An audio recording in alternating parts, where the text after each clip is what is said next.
Howdy and welcome back to the shop. Today we're going to look at an oil pump. Now this is out of the 4.3. This is out of a 93 4.3.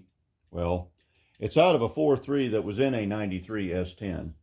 We found on the bearings, we found what, 88? Yeah. The date codes on the bearings were 88. 86. 86. And 85. Well, I don't know about 85. Well, there's one that said 85. Anyway, bearings came from the 80s. Motor came out of a 93. I'm not very good at reading all these casting numbers on the oil pump. But anyway, so this oil pump is completely disassembled at this point. And the first thing that we need to do in inspection, of course, I've washed her off in mineral spirits, but we need to inspect all these mating surfaces because there is no gasket here. So these mating surfaces are the gasket. So the way that I do these may be the wrong way or right way. First thing I do is take a file and file that edge and knock the burr off of the edge because there's always a burr on these outside edges. Then I take a piece of an oil stone, just a slip stone, and I go over that surface, and any high spot will show up shiny and you'll feel it. You'll kind of feel it catch on your stone. And you just work it till the high spots are gone. Same way with on here. Now, when you assemble, or before you take one of these apart, sometimes you have to work a slipstone on that shaft right there and get rid of these burrs, especially here at the drive tang. I'm going to put this together dry. Now, this pump may or may not have been remanned. I don't know. But there's a dot there, but that side was down. So before I took it apart, I took that dot and I took a carbide scribe and put a witness mark to where that dot lines up with that witness mark. This thing is turned in the exact same orientation for a trillion miles, and we want her to stay in the exact same orientation. So I'm going to go over to the vise and we'll regroup. So the way that an oil pump works is counterintuitive to some, but it's not really. So your oil pump pickup tube, here's your oil pump pickup tube inlet. That hole lands right about there. So as the gears turn, it carries oil around the perimeter and pushes it that way. Okay. Now, inside of here, there's a bypass. This hole lines up with here. You can see the witness mark. That hole lines up with here. You've got a bypass plunger inside of there with a spring that pushes the plunger towards this hole. Oil pressure coming off of these gears forces that plunger and spring to travel backward. And then there's another port right here that connects the pickup tube to the bypass tube or bypass port. It's about right here. So it has to push that spring back about a half an inch, and that's what maintains your oil pressure from idle to wide open throttles. Otherwise, you would have wildly varying oil pressure, which, it's a 4.3 Chevy, it's going to have wildly varying oil pressure anyway. So the inspection points on this are this surface here. Now, I've stoned this surface flat. There's no really big raised burrs. There was a burr there, but that's been stoned off. So what I use is my fingernail, and you can see some wear right here. You can kind of feel it if you don't close your eyes, but it does not catch on my fingernail. There's a small ridge right there that'll kind of catch, probably corresponds to that gear, but it's not extreme. So these old crappy wore out feeler gauges, this is a 2000s, which in metric, what is that in metric? It's about 5/8 of a mil, or 625. Oh, it's about a 64th of a millimeter. So it will not go between the gear and the wall. I wish I had a 15 10,000ths in this old crappy set, but it's rainy outside and I don't want to go up to my truck. Okay, that one kind of will go right there.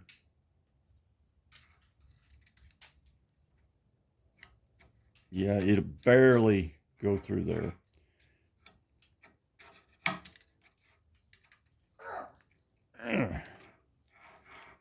So we've got right at 2000s clearance between the gears and the wall.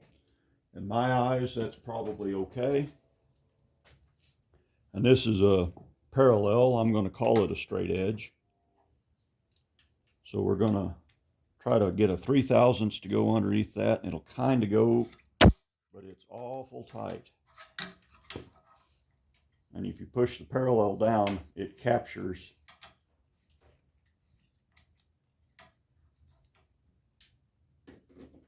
the 3/1000 feeler gauge. And it kind of captures the 2/1000 feeler gauge, just depending on where you're at.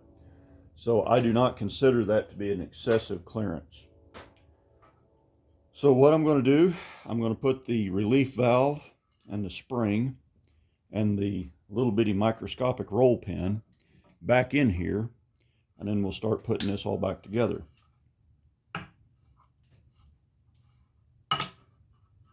Such as that.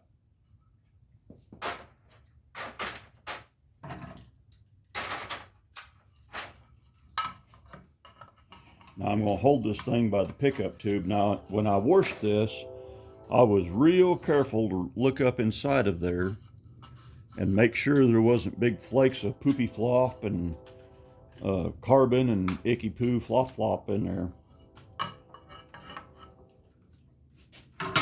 So we're going to give her a little squirt of oil. Now this is Lucas oil. That's what I use for assembly, is Lucas.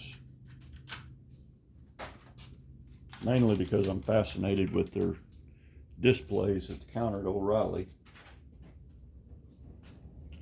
Now this spring has a doohickey on a trumpet on one end and it's straight on the other. The trumpet goes to the outside.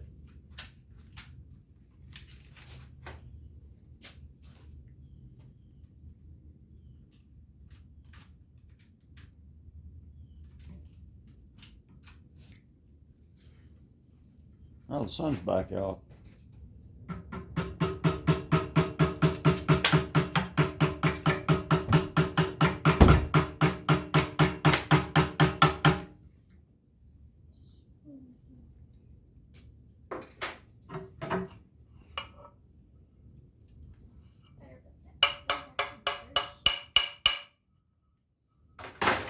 Okay, that's good.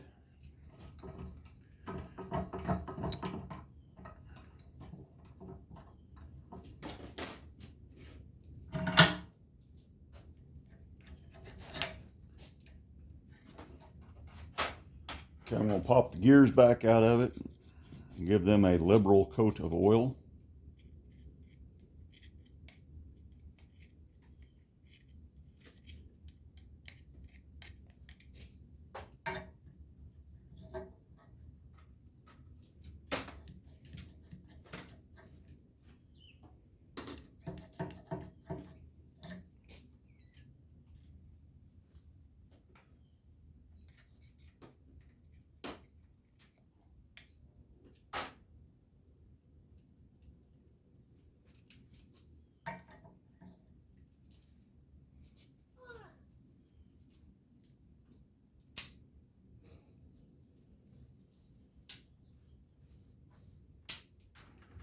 And there's my witness mark on that other gear. There's a piece of fuzz off my rag.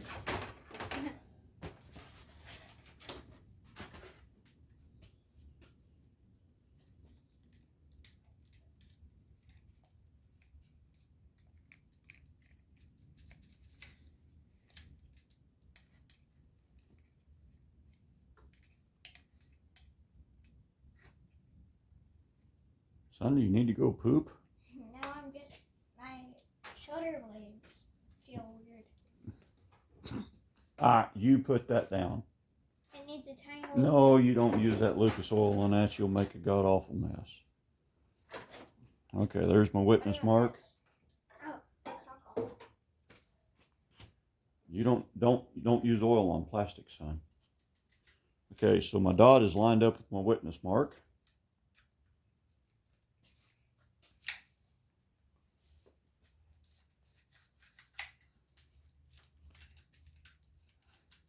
I like watching that stuff string.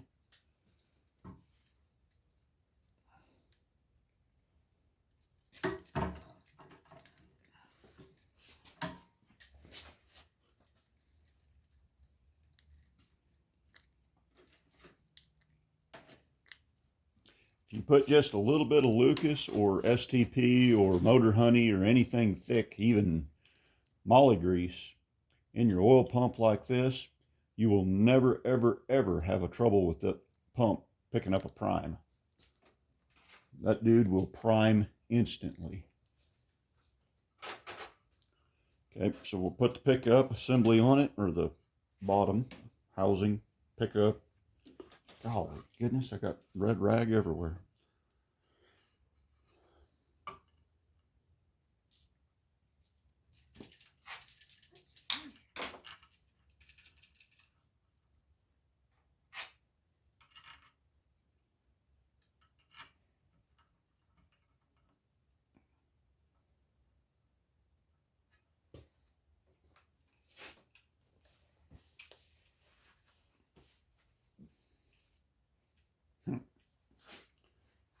Mama's Thanksgiving placemat. I don't know how that ended up out here in the shop, I swear. Yeah. I think Mama was cleaning out her stuff. I know I didn't snatch it because I didn't want to take the whooping for doing it. Your mom hits me a lot. She's very vicious. She is. Okay, these torque to 106 inch-pounds, so I got to get the right stuff to do that.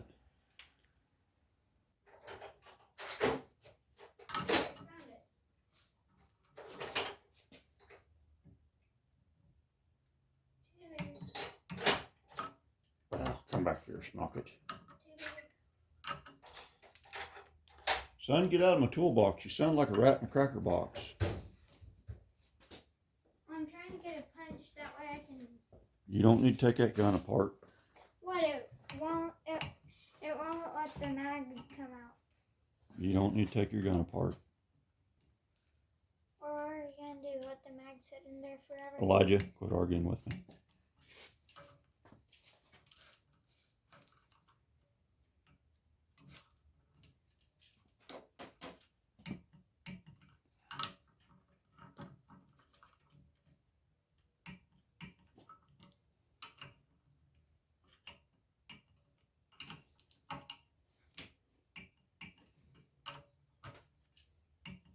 There we go.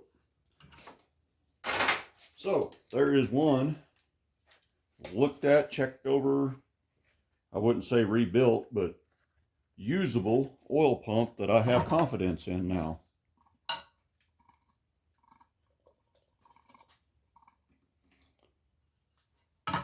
So hope you enjoyed the big show here.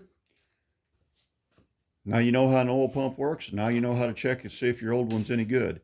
If it's more than about, say 5,000, 4,000 clearance on anything, or if there's any part of it on them plates that you can catch your thumbnail on, it's trash. Throw it out and buy a new one. You know, 50 bucks is 50 bucks, and we'll save money where we can. Until then, till we see you again, y'all drive safe and watch for deer. And watch for deer. Give us a big fat thumbs up too. How'd that thing just jump? Let me see what you got there. I've never had one of them apart. But I have. Where's the mag release button? Is that it? Yeah, that's it. Won't come out. Oh, what? I guess I just fixed it then. Goodness. I guess I just had to The thing had BBs everywhere.